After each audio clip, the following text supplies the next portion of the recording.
Halo pemirsa, hadir bersama saya Seli Siregar dalam Berita Dunia. Kami akan menyajikan informasi terhangat yang terjadi di penjuru dunia untuk Anda.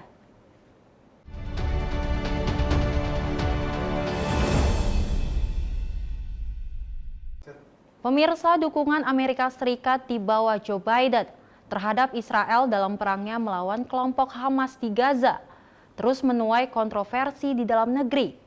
Tak hanya protes, sejumlah organisasi dan individu pun menggugat kebijakan Biden di pengadilan federal. Lantas sejauh mana pengadilan domestik bisa mempengaruhi kebijakan luar negeri Amerika Serikat? Berikut berita dunia untuk Anda.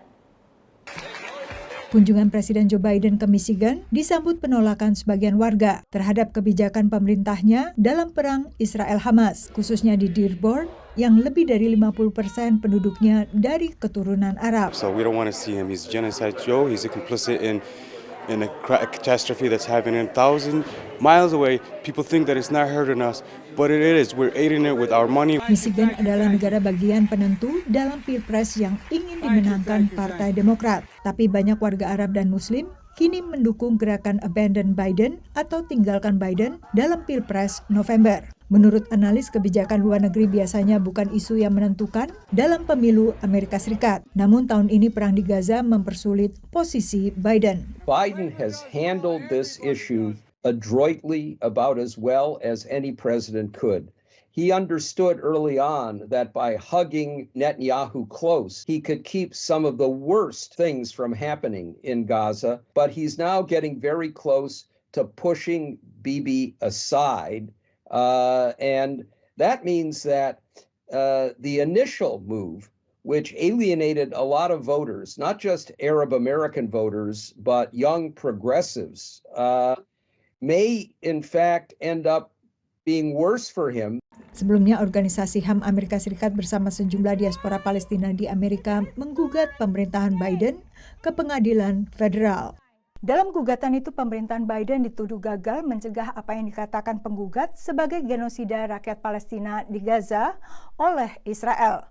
Gugatan tersebut menyebut Presiden Amerika Serikat Joe Biden, Menteri Luar Negeri Antony Blinken, dan Menteri Pertahanan Lloyd Austin sebagai tergugat dan bertujuan untuk memaksa pemerintah Amerika Serikat tak memberi dukungan finansial maupun diplomatik tanpa syarat kepada Israel. Namun sidang yang berlangsung di pengadilan federal di Oakland, California itu berakhir dengan penolakan hakim dengan alasan landasan yurisdiksi. Sejumlah analis telah memperkirakan putusan hakim. Domestic court challenges to U.S. foreign policy. To my knowledge, pretty much every one of them has been thrown out. Not because of merit, but because traditionally American courts have said foreign policy is between Congress and the president. Meski demikian, hakim federal meminta pemerintahan Biden mempertimbangkan dukungan bulatnya bagi Israel, mengingat keluarnya putusan sementara Mahkamah Internasional dalam gugatan Afrika Selatan terhadap Israel. When there's been a plausible case of genocide being established by the court on the votes at the court, keep in mind, are either 15-2 or 17-1. It's incumbent upon us, because of the genocide being the crime of crimes, that all countries have a responsibility to try to end the genocide or end the genocide in the making. Dalam putusannya 26 Januari lalu, Mahkamah Internasional meminta Israel mencegah terjadinya genosida di Gaza tanpa meminta Israel menghentikan serangan. Dari Washington DC, Yuni Salim dan tim VOA. Dewan Keamanan PBB menggelar sesi debat terbuka soal perang Israel dan Hamas, melibatkan Menlu dari 20-an negara termasuk Indonesia. Selain soroti pertempuran di Gaza, sejumlah Menlu dan Sekjen PBB Antonio Guterres juga angkat soal penolakan Perdana Menteri Israel terhadap solusi dua negara. Sebelum sidang Dewan Keamanan PBB membahas perang Israel-Hamas, Menlu RI Retno Marsudi bertemu dengan Menlu Otoritas Palestina Riyad Al-Maliki membahas konflik di Gaza. Kepada VOA, Menlu Palestina menghargai konsistensi dukungan Indonesia. We always relied on the support of Indonesia, and Indonesia has been consistent in making publicly their support for Palestine. Sementara mengenai penolakan Perdana Menteri Israel Benjamin Netanyahu terhadap solusi dua negara, Riyad Al-Maliki mengatakan ini bukan hal yang baru. But this is not really the first time that he says that. Now he's saying it openly, clearly, that he has undermined the Palestinian state for a long time and that he's against the two-state solution. Selain Menlu Otoritas Palestina, Menlu RI juga bertemu dengan Menlu Austria, Alexander Schallenberg. Di PBB, Austria lebih mendukung posisi Amerika Serikat dan Israel yang menolak gencatan senjata permanen dan memfokuskan pada pembebasan sandera. Inilah debat ketiga dalam Dewan Keamanan PBB semenjak perang Israel-Hamas pecah pada bulan Oktober 2023 lalu. Dan untuk ketiga kali pulanya lah, Menlu RI Retno Marsudi memberikan pernyataannya di debat Dewan Keamanan PBB ini. Retno Marsudi pada debat kali ini memberikan pernyataan untuk mengingatkan kepada anggota Dewan bahwa Dewan Keamanan memiliki mandat untuk menjaga dan memelihara perdamaian dan keamanan internasional. Selain itu, anggota Dewan diingatkan bahwa resolusi lembaga PBB ini bersifat mengikat. Pertanyaan tersebut memang sengaja saya sampaikan ke Dewan Keamanan karena saya melihat banyak resolusi yang dilanggar terkait Palestina, namun tidak pernah ada sanksi kepada para pelanggar. Saya juga menyampaikan kemana Palestina harus mengadu jika DKPBB selama berpuluh-puluh tahun gagal menjalankan resolusi yang dibuatnya sendiri. Indonesia, seperti mayoritas anggota Majelis Umum lainnya, menyerukan gencatan senjata permanen. Ini akan menjadi game changer untuk segala hal. Yang paling penting, ini akan menyediakan ruang untuk mengatasi situasi kemanusiaan di Gaza, memulai upaya rekonstruksi pasca konflik dan proses solusi dua negara. Sejak 7 Oktober 2023, beberapa draft resolusi mengenai Gaza digulirkan di Dewan Keamanan. Tapi hanya 2 yang akhirnya disahkan, yang serukan pembebasan sandera dan jeda-jeda kemanusiaan, serta penyaluran bantuan kemanusiaan darurat bagi warga Gaza. Dari markas PBB di New York, Randy Wicaksana dan tim VOA. Debat terbuka Dewan Keamanan PBB kembali membahas perang Israel dan Hamas dan diwarnai adu argumen dari pihak-pihak yang bertikai maupun keinginan tidak mengekskalasi konflik. Debat ini juga ditandai walkout oleh Menlu RI dan sejumlah Menlu lain yang memberikan pemaparan soal konflik di Gaza. Dalam debat umum Dewan Keamanan PBB di New York, Menlu Otoritas Palestina Riyad Al-Maliki kembali mendesak di akhirnya serangan ke Gaza dan juga kembali mengingatkan akan pentingnya mewujudkan solusi dua negara selepas perang. For the leaders at the helm in Israel, the Palestinian people are a people too many. They deny their existence, their rights, their humanity, whether in Gaza, the West Bank, including East Jerusalem, or the Palestinian refugees or the Palestinian prisoners. They do not see our people as an empirical and political reality to coexist with. Sementara perutusan tetap Israel, Gilad Erdan, menyoroti peran Iran dalam instabilitas Timur Tengah.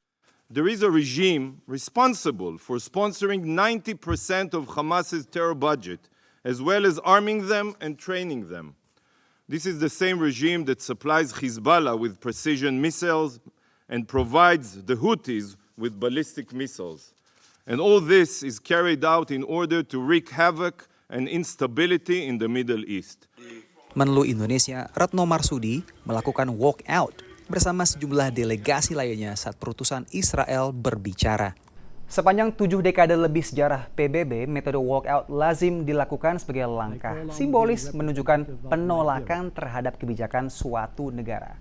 Walkout lebih sering dilakukan saat sidang Majelis Umum yang melibatkan seluruh 193 anggota dan biasanya terjadi saat negara yang kebijakannya berlawanan sedang berbicara. Misalnya Iran yang diwarnai walkout Amerika Serikat atau Israel, atau sebaliknya Amerika Serikat yang sedang berbicara. Di luar pro dan kontra yang berkembang, Sekjen PBB mendesak semua pihak menahan diri. I urge all parties to step back from the brink and to consider the horrendous human cost of a regional conflict. Tapi dengan serangan Amerika Serikat dan Inggris terhadap milisi Houthi di Yaman, sebagian analis lain menilai perang regional sudah terjadi. Full points for not wanting a regional war and trying to avoid a regional war, but newsflash, we appear to have one. And the more we talk about the Houthis or Hamas or Hezbollah, the more we play right into Iran's grand strategy, where they're the puppet master, they attack us via their puppets, they conceal their actions via their puppets, and then when we counterpunch, we hit the puppet and not the puppet master. Kelompok Houthi mengatakan akan terus menyerang kapal di Laut Merah sepanjang Israel menyerang Gaza. Tapi pemerintah AS mengatakan ini hanya pembenaran terhadap disrupsi jalur pelayaran penting bagi perdagangan internasional. Dari New York, Randy Wicaksana dan tim VOA. Perang Israel-Hamas telah melampaui 100 hari pertama dan terus berimbas bahkan keluar jalur Gaza. Di Israel ada peningkatan rasa tidak aman dan bahkan surutnya dukungan terhadap Perdana Menteri yang berkuasa. Lela Grodzki telah lama ingin membeli senjata, tapi keputusannya baru bulat setelah kejadian 7 Oktober saat kelompok militan Hamas menyerang 20 lebih komunitas Israel dan membunuh 1.200 orang. The stories coming out of down south were unbelievable, and kind of silver lining to it was that the communities did have guns in the homes that were equipped, were able to protect themselves, and it could have been a lot worse if we not been able to. Di toko bernama Caliber 3, ia membeli sebuah pistol seharga $1.300 dan membayar $150 untuk pelatihan menembak. Sementara Yakov Toeti pindah ke Israel dari Prancis dan kini tinggal di Yerusalem dekat perbatasan dengan tepi barat. Ia mengajukan izin kepemilikan senjata sepekan setelah serangan 7 Oktober agar bisa melindungi istri dan 2 anaknya. Di Caliber 3 sendiri penjualan senjata naik 2.000% sejak serangan Hamas. Menurut pemilik toko, proses perizinan senjata di Israel termasuk ketat. They apply for the license and the Ministry of Interior Affairs here in Israel does a background check on them to check they're not criminals, they're not terrorists, they're not psychopaths. Sejak serangan Hamas ke Israel, Menteri Keamanan Nasional Israel melonggarkan peraturan kepemilikan senjata bagi warga sipil Israel dan mengumumkan tambahan tim tanggap cepat untuk menangani urusan perizinan senjata. Sedikitnya 250.000 warga Israel mengajukan izin kepemilikan senjata dan baru 4 aplikasi saja yang ditolak. Menurut surat kabar harian Haaretz. Sebagian aktivis khawatir meluasnya kepemilikan senjata bisa memicu penyalahgunaan, mulai kekerasan dalam rumah tangga hingga penggunaan oleh pemukim ekstrim untuk mengintimidasi atau menyerang warga Palestina. I wouldn't say it made me feel powerful, more of it gives me a sense of added protection. Menurut sebagian analis, hilangnya rasa aman ini punya dampak lain, yaitu merosotnya dukungan bagi Perdana Menteri Benjamin Netanyahu. Menurut jajak pendapat Institut Demokrasi Israel Non-Partisan, awal Januari lalu, hanya 15% warga Israel yang ingin Netanyahu tetap menjabat setelah perang melawan Hamas berakhir. No peace initiatives, no big wars. That was his policy, he sustained it, and many people were happy about it. Because he gave you a feeling of security, of peace, of prosperity. And then it all went wrong on October 7th, and it would be very hard for him to convince people that this policy can continue. Sejak tahun 2019, politik Israel dilanda kemandekan dan fragmentasi, hingga harus dilakukan 5 kali pemilu dalam kurun waktu 4 tahun. Dari Yerusalem, Yuni Salim, Rere Wahyudi, Valdia Baraputri, dan tim VOA. Pemirsa, untuk keempat kalinya sejak meletusnya perang Israel dan Hamas, Menlu Amerika Serikat Antony Blinken melakukan kunjungan ke Timur Tengah dan bertemu sejumlah pemimpin regional. Amerika Serikat mendesak Israel meminimalkan korban sipil di Gaza. Sementara desakan menguat di dalam negeri agar Amerika Serikat juga serukan gencatan senjata. Di tengah perang Israel-Hamas di jalur Gaza, Menlu Amerika Serikat Antony Blinken kembali melakukan diplomasi maraton di kawasan. We also talked here in Bahrain, of course, about the conflict in Gaza. And we discussed the efforts that are underway to try to make sure that civilians are better protected, that we get humanitarian assistance to people who need it, and at the same time, make sure that Israel can succeed in ensuring to the best of its ability that October 7th never happen again. Sebelumnya di Tel Aviv, Blinken bertemu Perdana Menteri Israel Benjamin Netanyahu. Israel bertekad menghabisi kelompok militan Hamas, tapi seorang analis mengatakan kepada VOA, target yang dicanangkan Israel ini terlalu kabur. Israel's no closer to achieving that goal in large part because we don't know what it looks like. And Hamas still has the ability to launch rockets. They are still putting up a fight on the ground.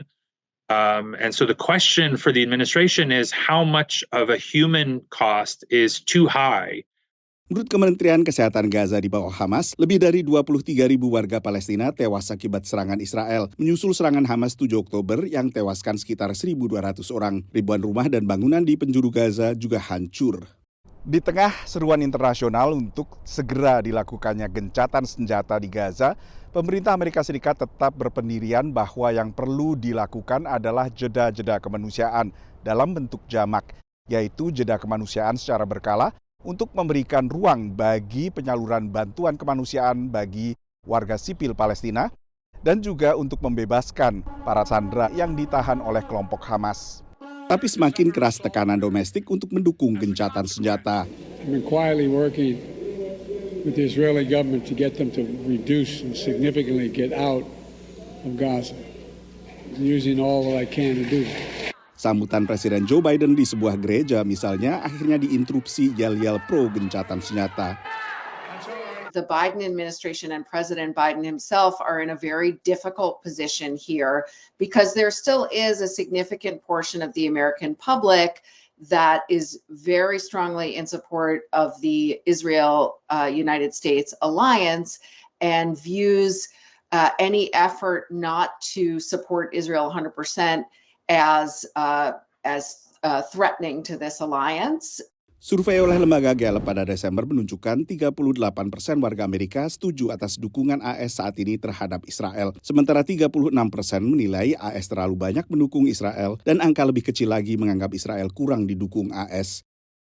Dari Washington DC, Nova Purwadi dan tim VOA. Rangkaian pemilihan pendahuluan Pilpres Amerika Serikat diawali dengan Iowa Caucus 15 Januari sebelum pengukuhan Capres pada konvensi Partai Pertengahan 2024.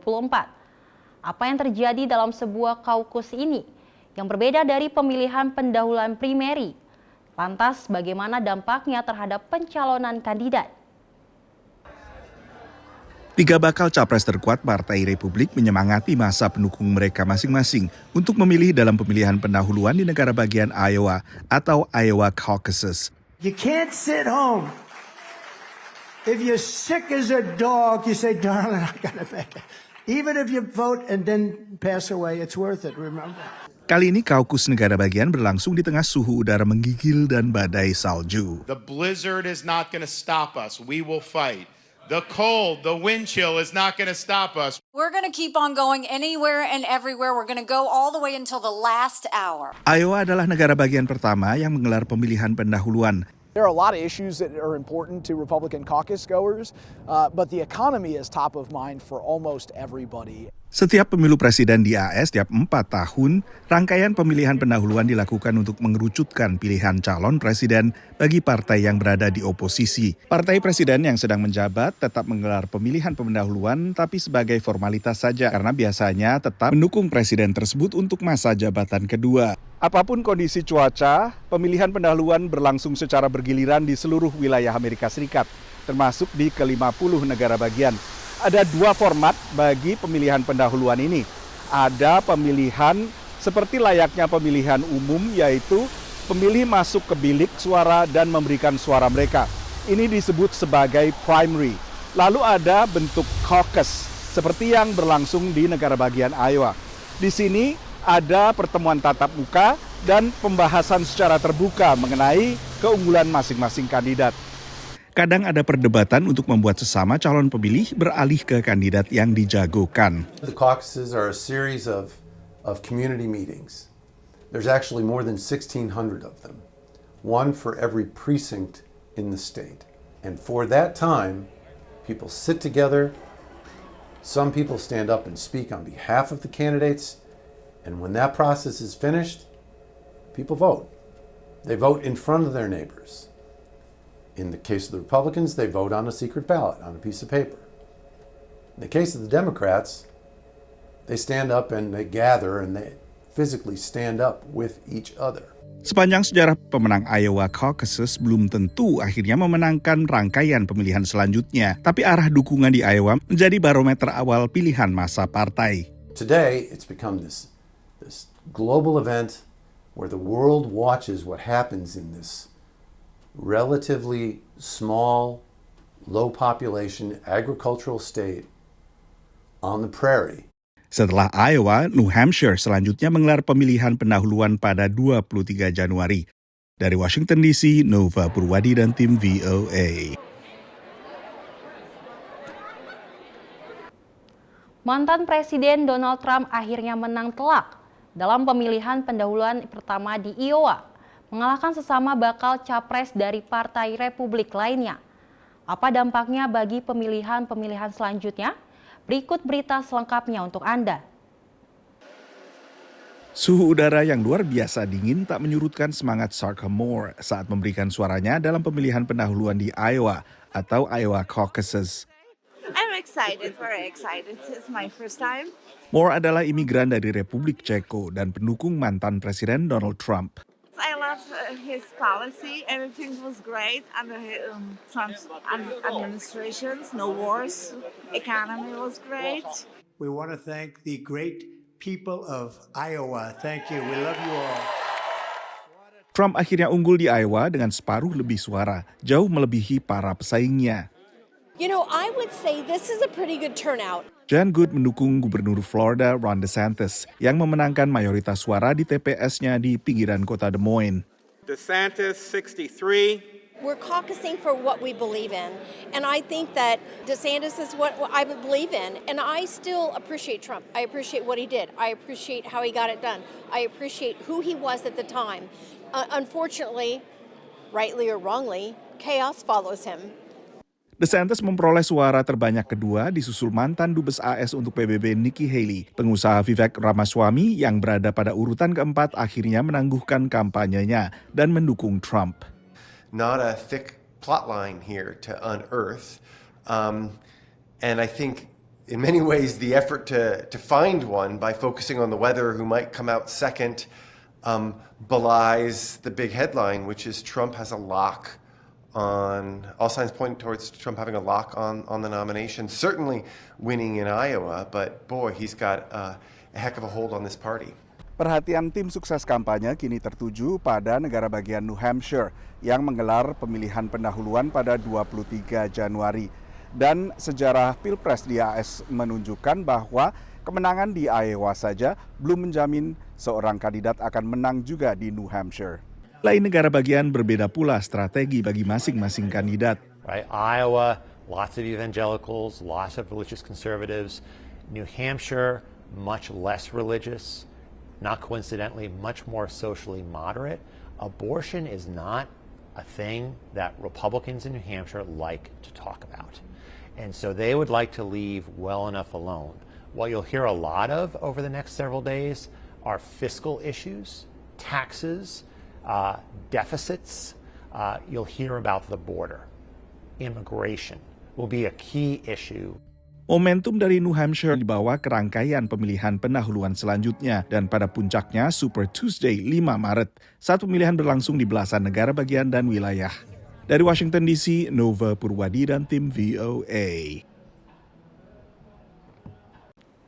Demikian berita dunia kali ini pemirsa, tetap saksikan program Berita Dunia setiap Senin hingga Jumat pukul 7.30 dan 19.30 waktu Indonesia Barat hanya di Simpo TV.